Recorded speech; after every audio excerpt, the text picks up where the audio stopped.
ناظرین، پروگرام ہمارے اخبار میں آپ کا خیر مقدم ہے۔ ناظرین، آپ تمام کو یوم آزادی کی سالگرہ مبارک ہو۔ کل پورے ملک اور دنیا بھر میں رہنے والے ہندوستانیوں نے ملک کی 79 آزادی کی سالگرہ منائی۔ آج کی جو بڑی خبر بنی کے آئی ہے، قومی سطح پر لال قلعے کے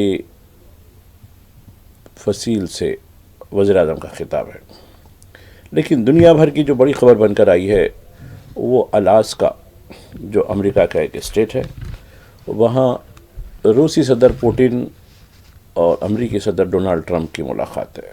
اب یہ ملاقات کا سلسلہ جاری ہے۔ اس کی ردات تو نہیں آئی، البتہ پوٹن کی آمد، پوٹن کے ساتھ کتنے لوگ آئے، کیا ہوا، پھر ڈونلڈ ٹرمپ کے ساتھ کتنے لوگ ہیں، یہ سارے معاملے پر اس کی تفصیل دی گئی ہے۔ تو یہ دو بڑی خبریں ہیں۔ تیسری جو خبر، مانسون، بادل پھٹنا، سیلاب اور حادثات، یہ تیسری خبر بن کر ابھر کر آئی ہے۔ اور لنچنگ وغیرہ یہ تو ہندوستان کا حصہ ہے، کسی کو بھی جو ہے لنچنگ کرنا، تو یہ بھی ایک خبر ہے۔ اور دیگر خبروں میں کانگریس کی طرف سے جو یاترا نکالی جا رہی ہے، جس کا آج سے آغاز ہو رہا ہے، یعنی ووٹرز کو بچانے کے لیے، تو یعنی ووٹرز کا ادھیکار کے عنوان سے بہار میں ایک ریلی نکالی جا رہی ہے، اس کے بارے میں بھی کہا گیا۔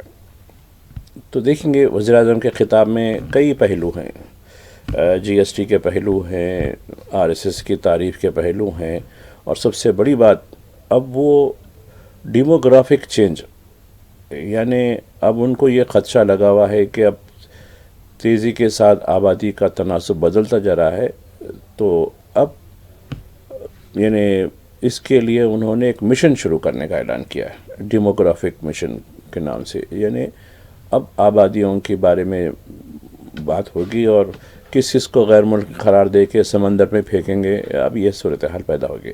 اور روزگار چھینا جا رہا ہے۔ دیکھیے، روزگار تو خود دیتے نہیں، اور 11 سال سے کس کی حکومت ہے، یہ بھی ایک بڑا سوال ہے، کئی سوال ہیں۔ اور کس طریقے سے وزیر اعظم کے پاس ایک بڑا نسخہ ہے، تو وہ دیکھیں گے وہ نسخہ کیا نوعیت کا ہے۔ ناظرین، آج ہفتے کا دن، سفر کی 21 تاریخ ہے اور 16 اگست۔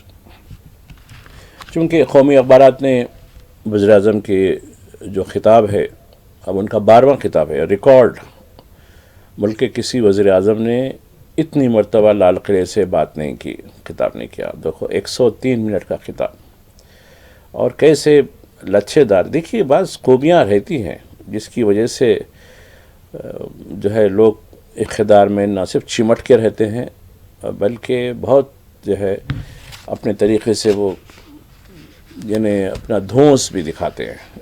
تو یہ بات بہت سے لوگوں پر صادق آتی ہے، تو خیر وزیر اعظم پر اتنی صادق آئے نہیں آئے گی، وہ عوام اس کا فیصلہ کرتے ہیں۔ تو اب ان کے خطاب کی ہم نے جو انالیسس کی ہے، تجزیہ کیا ہے، اس میں ڈیموگرافک مشن، یعنی اب چونکہ دیکھیے الیکشن کمیشن کے ذریعے جو SIR جو کیا جا رہا تھا، اسی کا یہ ایک بڑا ایکسٹینشن ہوگا۔ یہ الیکشن کمیشن کے ذریعے انہوں نے دیکھا کہ 65 یعنی بہار میں 7 کروڑ کے قریب ووٹرز ہوتے ہیں، تو ان ووٹرز میں اب 65 لاکھ کو نکال دیں گے، 22 لاکھ اس میں مرے ہوئے بتائیں گے۔ اس طریقے سے تو یہ ایک بڑا مشن تھا، لیکن وہ مشن کامیاب ہوگا نہیں ہوگا، وہ عدالت میں اب معاملہ چل رہا ہے۔ پھر عدالت نے بھی فہرست مانگی ہے، تو فہرست دینے سے تو پہلے انہوں نے انکار کیا تھا۔ لیکن یہ کیا 1 سال کے اندر اتنے لوگ مر چکے ہوتے ہیں جن کے نام فہرست میں نکال دیے گئے ہیں، اور جس میں زیادہ تر مسلمان ہیں، دلت ہے، اور یادو طبقے کے لوگ ہیں، تو یعنی OBC سے۔ تو اب یہ سوال یہ پیدا ہوتا ہے کہ جب ارے بھائی یہ تو معاملہ بڑا اچھا ہے، الیکشن کمیشن کو تو خیر پھانس دیا ہم نے، اور اس کے خلاف ایک مہم بھی کانگریس کو، اس سے طاقت مل رہی کانگریس کو، یہ کیسے ہوگا؟ تو اب کیا کرنا چاہیے؟ دیکھیے، جو ذہن ساز لوگ ہیں نا، وزیر اعظم کے پیچھے جو لوگ ہیں، جس میں RSS ہے اور ہندوتو کے جتنے بڑے ذہن ہیں، بلکہ مجھے یہ بھی پتہ ہے کہ باہر کے لوگوں سے، جیسا کہ خاص کر جوش جو زیونسٹ لابی ہے، اس کی بھی بہت بڑے نسخے مل جاتے ہیں ان کو. اور انہوں نے کہا کہ نہیں، اب دیکھو یہ ملک میں ہم بے روزگار، یعنی 2 کروڑ روزگار کی بات، حالانکہ 11 سال ہو چکے، روزگار کی بات نہیں. ابھی آپ کی جو بے روزگاری ہے نا، وہ در اندازوں کی وجہ سے، یعنی کہیں رونگے آ جاتے ہیں، کہیں بنگلہ دیشی آ جاتے ہیں، کہیں ادھر سے ادھر سے لوگ آ جا کے بس جاتے ہیں، کہیں نیپال سے آتے ہیں، جو آتے ہیں ان کی وجہ سے آپ کا روزگار چھینا جا رہا ہے. بڑی بات سمجھیے، ورنہ آپ کو تو روزگار ہم دینے کو تیار تھے، لیکن یہ لوگ چھین لے رہے ہیں. یہ در انداز ملک کی سرحدوں پر کون بیٹھا ہوا ہے؟ امت شاہ بیٹھے ہوئے ہیں. کیا ان کو جواب دہی بنائیں گی کہ کتنے لوگ 11 سال میں سرحد پار کر کے آئے ہیں، کتنے لوگوں کو نکالا گیا ہے؟ یہ جھوٹی سرکار ہے. یہ خود دعویٰ کرتی ہے کہ ہم سرحدوں کی حفاظت کر رہے ہیں. کون کر رہا ہے سرحدوں کی حفاظت؟ یہ جھوٹ بتایا جا رہا ہے. اب جس کے ہاں ڈاکومنٹ، جیسے آسام میں ہو رہا ہے، جن کے ہاں ڈاکومنٹ نہیں ہے، خود دیکھیے مہاراشٹر سے 42,000 لوگوں کو جو بنگالی بولنے والے ہیں، ان کے پاس، چونکہ وہ مائیگرنٹ ورکر ہیں، وہ بہار کے کچھ علاقے سے، بنگال کے کچھ علاقے سے تعلق رکھتے ہیں. گاؤں والوں سے جا کے پوچھے تو نہیں، ان کے باپ دادا سب یہیں کے ہیں لوگ. تو اس کے نہیں ان کے پاس ڈاکومنٹ نہیں ہے، لہٰذا یہ بنگالی ہے یا رونگیا ہے، ان کو نکال کے پھینک دو. بلکہ سرحد کے پاس لے آ کے ان کو پھینک دیا جا رہا ہے. تو اب جو کام ہوگا ڈیموگرافک مشن کے ذریعے، یہ کام اب پوری وزارت داخلہ پوری اس کے ساتھ کر کے، کل الیکشن کمیشن کر رہا تھا، آج یہ پورا کام حکومت اپنے ہاتھ میں لے گی، مرکزی سرکار. اب ان کو یہی کام ہے. اس سے یہ ہوگا کہ جو ہندو بے روزگار نوجوان ہیں ان کو ایک تسلی ہو جائے گی. ارے دیکھو بھائی، ان کی وجہ سے ہو رہا ہے، اور 11 سال کے بعد ان کی نیند ہوشار ہوئی ہے، چلو ان کو نکالتے ہیں. مطلب ان کا جو بھی ہے، بنگلہ دیش قبول نہیں کرے گا، نیپال قبول نہیں، نیپال میں تو خیر آنا جانا فری ہے، وہاں تو سمندر پہ ڈال دیں گے لوگوں کو، کیا کر سکتے. اور یا ڈیٹینشن کم ڈال کر ان کی جائیدادوں کو ضبط کر لیں گے، ان کی عورتوں پر تسلط کر لیں گے. یہ ان کا مقصد سے آسام میں ہو رہا ہے. تو آسام کا جو تجربہ ہے، ہیمنت بسوا کا جو شیطانی تجربہ ہے، اب وہ تجربہ مودی صاحب استعمال کریں گے. ارے بھائی، تم تو بڑے آسانی سے آسام میں کر لیے، آسام کی 40% مسلم آبادی کو تم ڈیموگرافک، وہیں سے شروع ہوئی ہے بات. آسام میں ڈیموگرافک چینج کی جو بات ہوئی ہے، ہیمنت بسوا سرما نے شروع کی تھی. اب اس کو وزیر اعظم نے لے لیا. ارے یار، بڑا نسخہ کیمیا ہے یہ. اب اس کے ذریعے چاہے کانگریس کتنی بھی یاترا نکال لے، کتنی بھی فیکٹ چیکنگ کر لے، کتنے بھی لوگوں کو مردہ کر کے ان کے ساتھ چائے نوشی کرے، اس سے کیا ہونے کا ہے؟ ہم کریں گے. دیکھو اب دیکھیے، بے روزگاری اس حد تک ہو گئی کہ لوگوں کو روٹی غنڈہ گرد بنا دیا جا رہا ہے. ہندو لوگوں کو غنڈہ گردی سے کوئی مذہب، کوئی قوم، کوئی خاندان، کوئی فرد ترقی نہیں کر سکتا ہے. اس کا انجام تو خیر لکھا ہوتا ہے. یہ ہو گیا. دوسری بات، جی ایس ٹی لالچ. دیکھیے آپ، جی ایس ٹی 16 میں جو قانون آیا، اس کے ذریعے اب آپ دیکھیے، میں کئی لوگوں کو بلا اور کئی لوگوں نے اس پہ عمل بھی کیا ہے. آپ صبح سے، یعنی آپ صبح میں منجن، ٹوتھ پیسٹ یا جو بھی استعمال کرتے ہیں، اس سے لے کے رات میں مچھر سے حفاظت کی جو دوا استعمال کرتے ہیں، دن بھر کتنے اشیاء آپ استعمال کرتے ہیں، اس کا ایک ٹیبل بنا لیجیے اور اس پر دیکھیے کہ اس پہ کتنا جی ایس ٹی آپ ادا کر رہے ہیں. دواؤں پہ، لائف سیونگ ڈرگس پہ. بلکہ میں گزشتہ آپ سے بھی بات ہو رہی تھی تو اس میں کہہ رہا تھا کہیں سفر میں کو جانا تھا تو خیر سفر پہ تو جی ایس ٹی لیا گیا، لیکن سفر منسوخ کرنے پر بھی جی ایس ٹی لیا گیا. تو یعنی اس حد تک لوٹ لاٹ کر کے یہ کن کو پال رہے ہیں آپ کو اندازہ ہے، جس کے 100 سال ہونے رہے. وہ بھی آؤں گا میں وہاں. تو یہ پوری طریقے سے لوٹم لاٹ ہو رہی تھی. اور بس، اور سرکاروں، یعنی ریاستی سرکار سے بھی پیسہ یہی وصول کرتے تھے، چونکہ جی ایس ٹی سینٹرل اس میں آ گیا ہے. اب جتنی جی ایس ٹی وصول کرتے ہیں، اب آپ دیکھیے جو بھی آپ کو جو ہے کسی مال وغیرہ سے کہیں سے بھی آپ جو خریدی کرتے ہیں، تو اس میں جی ایس ٹی میں سینٹرل جی ایس ٹی، اسٹیٹ جی ایس ٹی، اس کے الگ الگ پیسے ہوتے ہیں. اور یہ سارا کلیکشن گورنمنٹ آف انڈیا کے پاس جاتا ہے. پھر وہ اسٹیٹ والے پوچھتے ہیں وہ ہمارا حصہ دیجیے. حصہ دیتے وقت بی جے پی کی ریاستوں کو تو دھڑلے سے بلکہ ایڈوانس دے دیتے ہیں، اور اپوزیشن کی ریاستوں کو ستاتے رہتے ہیں. ٹھیک ہے دیں گے، ٹھیک ہے دیں گے. اب ایک بار جس کے پاس پیسہ آ گیا نا، اس کا ہاتھ اونچا ہو جاتا. آپ اپنا حق لینے کے لیے بھی، اب کئی لوگ ہیں اپنا جائز پیسہ لینے کے لیے بھی دوڑ دھوپ کرنی پڑتی ہے، ہاتھ پھیلانا پڑتا ہے، ارے دے دے بھائی دے دے بھائی، نہیں تو پھر قانونی غیر قانونی راستے استعمال کرنے پڑتے ہیں، قتل خون بھی ہوتے ہیں اس کے اندر، وہ تو ایک عام بات. تو اب جی ایس ٹی کی وہ بھی دیوالی کے موقع پر دیں گے جی ایس ٹی. سیکولر ملک ہے، مذہب کے نام پہ ہی دینا ہے اتنا ہمارے کو، دوسرے موقع پہ نہیں کرنا. تو وہ دیوالی کے موقع پہ جی ایس ٹی اب جی ایس ٹی کے جو یعنی فائنانس منسٹری کی طرف سے جو ہے ایک خبر اخبارات میں دی گئی ہے عہدیداروں کے حوالے سے، یعنی لیک ہے سمجھیے. کہا کہ نہیں اب 2 قسم کی جی ایس ٹی ہوں گی، 5% یا 18%، بس. اب موجودہ جو 3-4 قسم کے سلیبز ہیں وہ نہیں رہیں گے. البتہ جو ایسی چیزیں ہیں جو بڑے آدمی کے استعمال جو ہے کاسمیٹک وغیرہ جو کھان پان کی نہیں ہوتی ہے، اس پہ زیادہ لگا دیں گے، 40% کر دیں گے. ارے بات کیجئے صاحب، 100% کیجئے. اب ڈونلڈ ٹرمپ نے تو 50% کیا تو آپ کو بہت کچھ ہو رہا، اب آپ 40% کریں گے تو کیا ہوگا؟ ہندوستان کی عوام ہیں، آپ کو ہر چیز قبول کر لیں گے. آپ کہہ رہے ہیں نا پٹرول 200 کیا 2000 بھی ہے تو ہم خریدیں گے، کیونکہ مودی ہے تو ممکن ہے. بس یہ ہونے والا. اب تیسری جو بات ان کے تقریر میں، آر ایس ایس کے 100 سال. ارے بھائی آج یاد آئی آر ایس ایس آپ کو 100 سال سے، جبکہ آپ ہی اس کے پرچارک ہیں، اس کی ٹریننگ لیتے ہیں، ڈیلی سب جو ہے معاملات کرتے ہیں. اور گزشتہ ہفتوں پہلے، کچھ مہینے پہلے آپ ناگپور بھی گئے تھے. ناگپور میں جا کے بھی آپ جو ہے ماتھا ٹیک کر آئے ہیں. دراصل کیا ہے آر ایس ایس، اب دیکھیے حکومت کا پورا جو ریموٹ کنٹرول ہے وہ ناگپور میں ہے، آر ایس ایس کے ہاتھ میں ہے. بی جے پی اس کی ایک سبسڈی ہے، چھوٹی اس کے تحت کام کرنے والی ایک سیاسی جماعت ہے، اس کا ایک ونگ ہے. آر ایس ایس کا جو سیاسی ونگ ہے وہ بھارتیہ جنتا پارٹی ہے. آر ایس ایس کے ذریعے کئی تنظیمیں، بجرنگ دل، وشو ہندو پریشد، ہندو واہنی، ایک 20-21 تنظیمیں چلاتی ہیں، جس کو کافی جو ہے مرکزی حکومت مختلف عنوانات سے ان کو رقومات بھرتے رہتی ہے. سرکاری ٹیکسوں کو عوام کے پر تو کم، ان لوگوں پر زیادہ پیسہ خرچ کرتی ہے.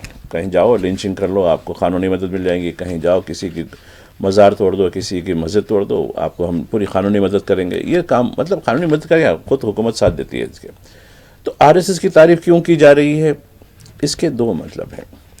ایک تو یہ کہ اب حالیہ دنوں میں اب جو معاملات ہو رہے ہیں کہ یہ حکومت چوری سے آئی ہے، جھوٹ بول کے ڈاکہ ڈال کر آئی ہے، جمہوریت پر ڈاکہ ڈال کر آئی ہے. تو اس کا جو تصور لوگوں میں ہے اس کو پیچھے کرنا. اور دوسرا، اب نیکسٹ منتھ میں 1 مہینے کے اندر اب یہ 75 سال کے ہو جانے والے ہیں. اب شاخا میں یہ رول ہے کہ 75 کے بعد آپ تھوڑا گھر میں آرام کر لینا. ٹھیک ہے، آپ صحت مند ہوں گے، آپ کو دوسرا کام دیں گے، جو ہے مارگ درشک ہو جائیں گے، یا مارگ درشک منڈل، جیسا کہ اڈوانی، منوہر جوشی، یہ لوگوں کو ایک، اب وینکیا نائیڈو بھی اس میں شامل ہو جا رہے ہیں. یعنی مارگ درشک یعنی آپ دوسروں کو راستہ دکھانے والا وہ تنظیم ہو جائیں گے، وہ اس میں آپ شامل ہو جائیں، آپ راستہ دکھائیں دوسروں کو. اب آپ ابھی تک راستے پہ آپ جو ہے راستے کی قیادت کرتے تھے، اب قیادت کے بجائے آپ رہنما بن جائیے، یعنی مارگ درشک منڈل. تو اب یہ مارگ درشک منڈل یعنی جیسا کہتے ہیں نا کہ بیت المعمرین، یعنی ایجڈ لوگوں کا جو ہوتا ہے نا، آج کل تو بہت کانسیپٹ چل رہا ہے. اب تو کئی محلوں میں ہوم فار ایجڈ آنا شروع ہو گئے، چونکہ اب نئی نسلوں کے پاس اتنا وقت نہیں ہے کہ وہ اپنے والدین کو جو ہے دیکھ بھال کر سکیں، ان کو رکھ سکیں. چلو ڈال دو یار، کتنے 15,000 روپے، ٹھیک ہے بھیج دیں گے. 15,000 روپے وہ کون سی بات ہے، چلو ٹھیک ہے. وہ سب وہ میڈیکل ان کی دواؤں کا تو ٹھیک ہے، اس کا بھی ہم فارمیسی پہ بتا دیں گے، وہ ہم کر لیں گے. تو یہ حالت اب تو عام ہو گئی، ایسی بات نہیں ہے. ہم کل تک مغرب پر تنقید کرتے تھے، کیسی تہذیب والے ہیں، بزرگوں کو جو ہے ڈال دیتے ہیں. تو خیر اب میں یہاں آ رہا ہوں آر ایس ایس طرف، کیونکہ میں بھٹک جاؤں گا کہیں، ہو جاتا ہے کہ میں بھی بھٹکنا پڑتا ہے کبھی کبھی. تو اب 75 ایئرس ہو جائے تو سوال پیدا ہوگا، کیا بھائی خواجہ صاحب کی ہلدی سب سے منع کرتے ہیں اور خود کھاتے ہیں، ویسا حساب ہو جائے گا ان کا بھی خواجہ صاحب کی ہلدی کی طرح. تو آپ 75 سال کے ہو گئے، چلیے آپ ریٹائر ہو جائیے، موٹو بھائی کو، فلاں بھائی کو، ان کو دے دیجئے، چلو ہو جائے. تو یہ اب اس سے بچنا ان کا بہت بڑا. تو اب انہوں نے کبھی بھی لال قلعے سے آر ایس ایس کی تعریف نہیں ہوئی. اب کہ آزادی کا یہ خطاب ہوتا، آزادی کی سالگرہ کا خطاب ہوتا، اور آر ایس ایس آزادی میں اس نے حصہ ہی نہیں لیا بلکہ دغا بازی کی. جیسا کہ کل بیرسٹر ویسی ایک سیمینار میں خطاب کر رہے تھے کہ ماضی کے غدار آج کے وفادار ہیں. تو ماضی کے غداروں کو آج لال قلعے سے ان کی تعریف ہوتی ہے. جو معافی چاہتے رہتے تھے ہم کو جیل مت دیجیے فلاں دیجیے, اور ان کی تصاویر آپ لگائی جاتی ہیں پارلیمنٹ کے اندر فلاں فلاں. تو وقت کی بات ہے, ماضی کے غدار آج کے وفادار بن کے کیا سکھانا چاہتے ہیں ہم کو. تو یہ بہت بڑی بات کی ہے. اور اس طریقے سے جو ہے لپیٹ چپیٹ, اور ویسے بھی ان کے جملے, ان کی جو باتیں ہوتی ہیں وہ اکثر جملے ہی ہوتے ہیں. اس کا کوئی انتر یعنی کوئی ڈیپ, یعنی گیلری کے لیے بہت اچھا ہے, بہت بہترین ہے, بہت اچھی ہے. اور اس کا جو میسج جاتا ہے وہ عام آدمی میں, جیسے کہ دیکھیے لنچنگ کے کئی واقعات ہو رہے ہیں, بھیانک واقعات ہو رہے ہیں, ہر ایک عنوان پہ ہو رہے ہیں. اب آپ دیکھیے 3 دن سے گوشت بند ہے, فنکشنز وغیرہ, ٹھیک ہے بھائی, چلو ٹھیک ہے, کیا مذہبی تیوہار کے موقع پر کریں گے, بہت اچھی بات ہے کریں, لیکن آزادی کے دن پورے ملک میں گوشت کی دکانیں بند ہیں. کتنے لاکھوں لوگ اس پر روزگار کرتے ہیں. ان کا روزگار آپ جس دن بند ہوتا ہے وہ ورکر کو آپ پیسے دیتے ہیں 500 روپیہ 700 روپیہ 1000 روپیہ. اس طریقے سے ورکروں کی جو مختلف علاقوں میں مختلف اس کے جو ہے ریٹس ہوتے ہیں, ان کا گھر چولہا آپ چلاتے ہیں. تو یہ بہت بڑا مسئلہ ایسا نہیں ہے. اور چونکہ اس کاروبار سے زیادہ تر مسلمان بھی وابستہ, خیر ہندو بھی ہیں اس میں لیکن کم تعداد ہے ان کی, لیکن ان کو روزگار سے محروم کرنا ہے. یہ نشانہ ہے, ایک تیر سے کئی نشانے ہوتے ہیں, اور یہ زیونسٹ کی علامت ہے. زیونسٹوں میں ایسی ہوتا ہے, زیونسٹ جو ہوتا ہے وہ جو ہے پرورٹڈ ہوتا ہے, بہت کمینگی ہوتی ہے اس کے اندر. تو وہ کمینگی کے اثرات زیونسٹوں کی دوستی کی وجہ سے اس کلچر میں داخل کرانے کی کوشش کی جا رہی ہے, جبکہ ہندوستان کا کلچر کمپیشن, رحم دلی, بھائی چارگی, یکجہتی سب کو لے کے چلنے کا ہوتا ہے. اب دیکھیے صدیوں سے تاریخ رہی ہے ہندوستان کی, لیکن خیر ہر وقت ایسا نہیں ہوتا. تو یہ اس طریقے سے, تو میں نے کہا تھا کہ ڈیموگرافک مشن وہ تو خیر اب کس پہ برسیں گی. کہتے ہیں نا کہ جب برس برستی ہے تو بیچارے مسلمانوں پر, برق یعنی بجلی جب گرتی ہے, برق برستی ہے تو بیچارے مسلمانوں پر, ایک شعر ہے یہ. لیکن یہ بات اس لیے بھی حقیقت میں ہے کہ کیوں ساری دنیا میں مذہب کی مخالفت ہوتی ہے, اس مذہب کی مخالفت, اس مذہب پہ چلنے والوں کی مخالفت ہوتی ہے. البتہ اس مذہب کے نام نہاد جو حکمران ہیں ان کے ساتھ بڑی دوستی ہوتی ہے. تو اس میں سمجھنے کی ضرورت ہے, اس دنیا میں ایک اچھا مسلمان ہونا آسان کام نہیں ہے, دنیا پسند نہیں کرتی اس کو. تو خیر ایک بڑا سبجیکٹ ہے وہ, کبھی کسی اور ایشو پہ ہم اس کو بات کریں گے, کیونکہ کئی ایک خبریں بھی ہیں جس میں دیکھیے مانسون ہے, سیلاب ہے, پھر ووٹ چوری کا معاملہ ہے, پھر بڑی خبر 2 ڈانس, 2 دنیا کے 2 چودھری ایک ہیں. تو اب 2 ہنسوں کا یہ جوڑا دیکھیں گے کیسا ہوگا الاسکا میں, اس پر بھی ناظرین آپ کے ساتھ گفتگو ہوگی ایک وقفے کے بعد. ناظرین, پروگرام ہمارے اخبار کے دوسرے حصے میں آپ کا خیر مقدم ہے. ناظرین, ٹرمپ پوٹن ملاقات سے پہلے ہم تھوڑا مانسون کی بات کر لیں گے, چونکہ مانسون بر صغیر میں ہندوستان پاکستان میں کافی حد تک اس کی جو ہے نقصانات ہوئے ہیں. تو دیکھیں گے یہ نقصانات کیا ہوئے. اب کشتوارہ کشمیر جموں ریجن کا جو علاقہ ہے وہاں کیسے جو ہے بادل پھٹنا, جیسا کہ ہم کہہ رہے تھے کہ بادل کوئی بلاسٹ, کوئی دھماکہ نہیں ہوتا جیسا کہ آپ کے غبارے میں ہوتا ہے دھماکہ, نہیں, بلکہ شدت کی جو بارش ایک مرکوز مقام پر, یعنی ایک کنسنٹریٹڈ ایریاز میں جب اتنے ملی میٹر کی بارش ہوتی ہے تو اس کو جو ہے بادل پھٹنا کہتے ہیں. چونکہ بھیانک طریقے سے پانی پڑتا ہے اور پانی اس زمین برداشت نہیں کر پاتی وہ پانی کو, اور وہ سیلاب کی شکل میں پھیل جاتی ہے, جس کی وجہ سے گھر وغیرہ یہ سب تباہ ہو جاتے ہیں. تو کشمیر کا جو کشتوارہ کا جو واقعہ ہے اس میں ابھی تک جو ہلاکتیں ہوئی ہیں اس کی اطلاع مل گئی ہے. 60 سے زائد ہلاکتیں ہوئی ہیں اور اس سے کہیں زیادہ سینکڑوں لوگ زخمی ہوئے ہیں اور کئی لاپتہ بھی ہیں. ریسکیو آپریشن کافی چل رہا ہے اور خود وزیر اعظم کی طرف سے کافی دلچسپی دکھائی جا رہی ہے, چونکہ یہ ایک مذہبی یاترا کے لیے لوگ جا رہے تھے وہاں, اور وہاں ایک مقدس مقام بتایا جاتا ہے.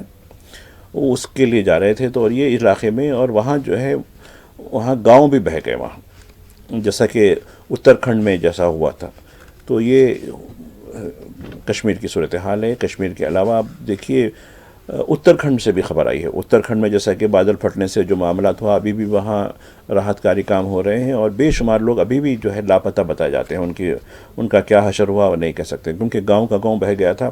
اب دوسری جو مصیبت آئی ہے وہ مٹھی کے تودے گرنے سے ہوئی. اب آپ دیکھیے یہ پورا علاقہ، ہماچل کا ہو، اتراکھنڈ کا ہو، اور کشمیر کا جو علاقہ ہو، وہ جو ہے ٹیلوں وادیوں پہ بالکل پگ ڈنڈی کی جیسا جو ہے ہوتے ہیں. ایک بس گئی، ایک گاڑی گئی تو دوسری گاڑی کو ٹھہرنا پڑتا ہے، اس طریقے کی. اور یہاں پورے تودے، یعنی مٹھی کے تودے، وہ جب شدید بارش ہو جاتی ہے تو اس کی جو گرپ ہوتی ہے، وہ گرفت جو ہوتی ہے وہ گرفت کمزور ہو جاتی ہے، اور وہ ایک دم دھاڑلے سے سڑک پر گر جاتے ہیں، جس کی وجہ سے راستے محدود ہو گئے. دیکھیے اتراکھنڈ میں یہی صورتحال ہوئی ہے، ہماچل میں بھی یہی صورتحال ہوئی ہے. یہ صورتحال سیلاب کی ہوئی. اس کے علاوہ اتر پردیش، بہار شدید متاثر ہے. آسام کا کئی علاقہ شدید. اب دیکھیے گوہاٹی شہر میں 4 فٹ پانی شہروں میں، علاقہ میں آ گیا ہے. بدترین صورتحال ہے. تو یہ ڈوبا ہوا ہے آسام. لیکن آسام کے بارے میں اتنی خبر یا ہے، اس کے بارے میں بھی نہیں آتی، چونکہ سرکار اپنی ہے نا، تو سب چیز کو چھپایا جاتا ہے. وہ یہ صورتحال ہے. گجرات، مہاراشٹر، یہاں بھی پانی کی صورتحال ہے. اب رہی بات دکن کی، یعنی دکن کی صورتحال ہے. دکن میں دیکھیے تلنگانہ میں مسلسل کہیں یلو الرٹ دیا گیا ہے، کہیں جو ہے ریڈ الرٹ دیا گیا ہے. بارش کا سلسلہ جاری ہے. کل البتہ حیدرآباد میں کچھ دیر کے لیے سورج صاحب، یعنی سورج کی روشنی سے لوگ محظوظ ہونے لگے. اب آپ دیکھیے عام طور پر جاڑوں میں جب سورج نکلتا ہے تو بڑا لطف آتا ہے اس میں. تو ایسا ہی کل دیکھا گیا، ہلکا سا جو ہے سورج شرماتا ہوا بادلوں کی اوٹ سے نکلتا ہوا دکھائی دیا. لیکن رات سے پھر وہی بات ہوئی ہے. رات بھر ہلکی سی بارش چلتی رہی، کہیں تیز بارش چلتی رہی. صبح تک یہ سلسلہ جاری رہا بارش کا. تلنگانہ کے کئی علاقے لبریز ہو چکے ہیں، جو ہے ندیاں بھر چکی ہیں، اور یعنی آمد رفت میں بڑا فرق پڑ رہا ہے. تو یہ صورتحال ہے. آندھرا میں بھی یہی صورتحال ہے، کافی مانسون کی صورتحال ہے. اب رہی بات پڑوسی ملک کی، کے بی کا علاقہ، یعنی خیبر پختون جو پہلے سرحدی علاقہ ہوتا تھا، جو افغانستان کی سرحد سے متصل ہے. وہاں دیکھیے، اس سے پہلے آپ نے دیکھا کہ سوات بہت بڑی خوبصورت وادی ہے وہاں کی. وہاں کیسے پانی آنے سے کئی خاندان بہہ گئے، دیکھتے دیکھتے آنکھوں کے سامنے بہہ گئے وہ لوگ. لیکن وہ سب وہاں کوئی سرکاری نہیں ہے اصل میں، صرف فوج کا ڈنڈا، فوج کی جو ہے رائفل چلتی ہے، پولیس کا ڈنڈا چلتا ہے، وہ سرکار ہے وہاں. عوامی سرکار تو ہے ہی نہیں وہ. پھر بھی ہندوستان میں اپن چیختے پکارتے کچھ تو بھی کر کے یہاں سرکار کو جو ہے اپنی طرف توجہ کر کے کہا تھا بھائی اقدامات کرو، جیسا کہ کشتواڑا میں ہو رہا ہے، اتراکھنڈ میں ہو رہا ہے. لیکن پاکستان میں تو کوئی پوچھنے والا نہیں. لوگ کیسے ہی بھیڑ بکریوں کی طرح مر جائیں، اس سے کچھ ہونے کا فرق نہیں ہوتا. تو دیکھیے وہاں بھی یہی واقعہ ہوا. بادل پھٹنے کی وجہ سے گاؤں کے گاؤں بہہ گئے. تقریباً 300 کے قریب لوگ، یعنی وہ ان کا انتقال ہو گیا، فوت ہو گئے وہ لوگ. اور اس سے کہیں زیادہ لوگ زخمی ہیں، اور اس سے کہیں زیادہ لوگ لاپتہ بھی ہیں. گھر کے گھر بہہ گئے. خیر وہاں کیا کرتی ہے سرکار، وہ آپ کو معلوم ہے، ہم کو بھی معلوم ہے وہاں کیا ہونے والا ہے.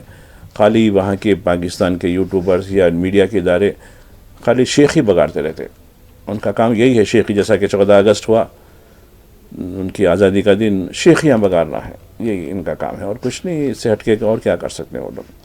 وہ باجے والے کی تعریف کرتے رہتے ہیں بس، ارے بہت اچھا ہے. تو یہ پاکستان کی صورت ہے. لیکن دیکھیے یہ آفات سماوی سے چاہے ہندوستان ہو یا پاکستان ہو، کیوں پہلے لوگوں کو مطلع نہیں کیا جاتا، جبکہ آج سیٹلائٹ سے موسمیات کی آپ دیکھیے بعض وقت بڑی ایکوریٹ پیش قیاسی ہوتی ہے. ہماری بلٹن میں بھی ہم لوگ دیتے ہیں، مگر کس دے دیتے ہیں؟ جو میٹرولوجیکل ڈپارٹمنٹ جو ہوتا ہے، موسمیات سے متعلق محکمہ ہوتا ہے، وہ ہم کو بھیجاتا ہے کہ دیکھیے فلاں تاریخ سے فلاں تاریخ تک ہوا کے دباؤ کی وجہ سے بارش ہو سکتی ہے. کبھی کبھی نہیں بھی ہو تو لوگ بولتے ہیں ارے یار آپ تو بارش کی بات کر رہے تھے. ارے بولے یہ تو سیٹلائٹ سے ہوئی سو بات ہے، یہ قدرت کے ہاتھ میں ہے. لیکن بہت سے بعض وقت ایکوریٹ رہتا ہے. جیسا کہ آج صبح میں جب دھوپ نکل رہی تھی، اچھا لگ رہا تھا ہم کو. کل چلو بھلے قومی پرچم بھی لہرا رہے ہیں ہم، اچھا جگہ چلیے. تو پھر IMD کا جو ہے میسج آیا کہ نہیں، دن میں تو آپ کو جو ہے سورج کی روشنی دکھی ہوں گی، اب رات میں پانی پڑے گا. رات میں 2 گھنٹے کے بعد تو ویسے ہی ہوا. اس کے بعد جب ہم گھر واپس ہوئے اس کے بعد دیکھا کہ پانی شروع ہو گیا اور رات بھر چلتا رہا. تو اس پہ بھروسہ بھی کرنا پڑتا ہے، لیکن یہ آپ کو کیوں بتایا جاتا ہے؟ احتیاط کے لیے کہ بھئی آپ اگر گھر سے باہر نکل رہے ہیں یا کسی سفر پہ جا رہے ہیں تو اس کے مطابق پلاننگ کیجئے تاکہ آپ کی سیفٹی ہو. اب آپ دیکھیں کئی لوگ بارش ہے نا کار میں جا سکتے ہیں، ٹھیک ہے، گئے جا کے کار پھنس گئی، کار جو ہے نالے میں گر گئی، کار ندی میں ایسے کئی واقعات ہوئے. خیر جانی نقصانات بہت کم ہوئے ہیں، لیکن بتانے کا زخمی ہو گئے تھے، کار تباہ ہو جاتی ہے آپ کی. ایسے جو ہوا شہر کے اندر، پنجاب گٹا ایک بڑا علاقہ ہے حیدرآباد کے اندر، 4 فٹ پانی ہے. اب بارش ہونے کار میں چلے جائیں گے، چلے جاتے لوگ، ٹھیک ہے. 2 ویلر میں تو آپ بھگ جاتے، تھوڑا چلی گئے، کار میں جائیں گے، کار گھر میں ہے نہ چلیے. تو یہ معاملہ ہوتا ہے. تو یہ چیزوں کو احتیاط کے لیے دیا جاتا ہے. تو خیر پاکستان میں وہ سیٹلائٹ کا سینسر لیتے ہیں نہیں لیتے، وہاں تو فوجی آدمی یہاں کام کر رہے ہیں، بلکہ کیا کیا کام کر رہے ہیں وہ بھی آپ کو معلوم ہے. تو اس طریقے سے یہ صورتحال ہے، یعنی مانسون کی بدترین صورتحال ہو رہی ہے. رہی بات کانگریس کی یاترا کی، کانگریس کی یاترا کا جہاں تک سوال ہے، دیکھیے کانگریس نے اوٹ چوٹ سرکار کے خلاف ایک مہم شروع کی ہے. اب اس مہم کو زائل کرنے کے لیے پوری طریقے سے سرکاری ادارے، پھر حکومت، سب کما پستہ ہو رہا. اور اس کی مثال لال قلعے سے وزیر اعظم کا خطاب ہے، کس طریقے سے انہوں نے ڈائیورشن کیا لوگوں کو، بے روزگار نوجوانوں کو جو ان کو غنڈہ گرد بنا دیا جا رہا ہے. ان کو کہا کہ دیکھو ان لوگوں کی وجہ سے ہو رہا ہے، یہ لوگ در انداز لوگ ہیں. اب یہ در اندازی اب شروع نہیں ہو رہا. اب کہیں گے کہ نہیں دیکھو یہ جو ترک سے لوگ آئے تھے، مغل جو لوگ آئے تھے، یہ بھی در انداز تھے، اب یہ ان کی نسلیں ہیں، یہ لہٰذا ان کے خلاف کاروائی. تو یہ خیر بتایا جا رہا ہے، جلسوں میں جاتا ہوں میں بھی ان کے، سنتا ہوں ان کو کیسے کیسے جو ہے ذہنوں کو خراب کرتے ہیں لوگ. تو یہ صورت ہے. اب آتے ہیں 2 ڈان کی ملاقاتیں، 2 ڈان یعنی 2 چودھری دنیا کے. اب دنیا 2 خطبی ہو گئی ہے، یعنی ایک طرف امریکہ، دوسری طرف روس. حالانکہ روس پر کافی تحدیدات لگا دی گئی ہیں پوری دنیا کی طرف سے، یعنی مغرب کی طرف سے، لیکن اس کے باوجود تو جھکا نہیں. یوکرین کے مسئلے پر الاسکا میں جو امریکہ کی اسٹیٹ ہے، وہاں ڈونالڈ ٹرمپ نے پوٹن کا خیر مقدم کیا. ان کے ساتھ ایک 12 رکنی ٹیم ہے ڈونالڈ ٹرمپ کے ساتھ، اور پوٹن کے ساتھ بھی اتنی ہے. اور آپ دیکھیے یہ اپنی روسی زبان میں بات کریں گے، وہ اپنی انگریزی زبان میں بات کریں گے. ان کے لیے جو ہے انٹرپریٹر ان کی خدمات ہیں. اور دونوں نے پہلے اپنی طور پر الگ نجی بات کی ہے، اب اس کے بعد ڈیلیگیشن کے ساتھ یہ بات چیت ہوگی. چونکہ جہاں ہم رات تھی کل ہمارے پاس، وہاں دن تھا، یہ معاملہ شروع ہوا.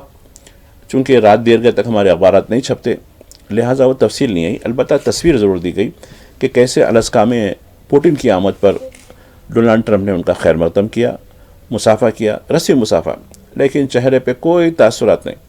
عام طور پر ہوتے ہیں نا، جیسا کہ ہمارے وزیر اعظم جب جاتے ہیں تو سٹ بول کے گلے لگا لیتے ہیں، جم کے لگا لیتے ہیں، پیٹھ تھپکتے ہیں، کبھی مسافہ کرنے کی کوشش کرتے ہیں، ہاتھ پکڑنے کی کوشش کرتے ہیں، جیسا کہ اسٹارمر کو انہوں نے کہا. تو اس طریقے سے یعنی برٹش کے پرائم منسٹر کو، تو یہ تو ویسا نہیں ہوا ہے. بہت سنجیدگی کے ساتھ ایک دوسرے سے مسافہ کیا، آنکھیں ملائیں. یہ بہت میسج ہوتا، یہ ہاتھ ملانا اور آنکھیں ملانا، یہ باڈی لینگویج کہتے ہیں، کیمسٹری کہتی ہے اس کو، یعنی کیسی ہے. تو خیر کیمسٹری بالکل ریزرو کیمسٹری تھی دونوں کی، دونوں نے بات کی. اب دیکھیے ہو سکتا ہے آج چونکہ اب وہاں رات شروع ہو گئی، وہ میٹنگ ختم ہو گئی، آگے کی صورتحال کیا ہوگی یہ نہیں. مگر ایک ہی ملاقات میں سب کچھ ہو جائے گا نہیں ہو سکتا.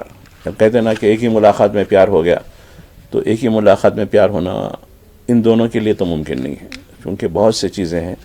اور جو اصل مہرہ ہے زیلنسکی یعنی یوکرین کا صدر، اس کو تو تم یار بازو ٹھہرو، تم بازو آؤ، تم کو ابھی نہیں بلاتے ہیں. یہ صورتحال ہوئی. تو امید تو یہ کرتے ہیں، چونکہ اس میں 2 راستے ہیں. اگر یہ میٹنگ کامیاب ہو گئی تو ٹھیک، امن کی ایک راہ نکلتی ہے. نہیں ہے تو پھر تباہی تو ہو رہی ہے، تباہی تو مقسوم ہے. دنیا پیدا ہوئی ہے تباہ ہونے کے لیے، یہی ایک بات ہے. اس طرح ناظرین آج میری آپ کے ساتھ یہ گفتگو رہی. اب میں آپ سے رخصت ہونے کی اجازت چاہتا ہوں، پھر ملاقات ہوگی. خدا حافظ.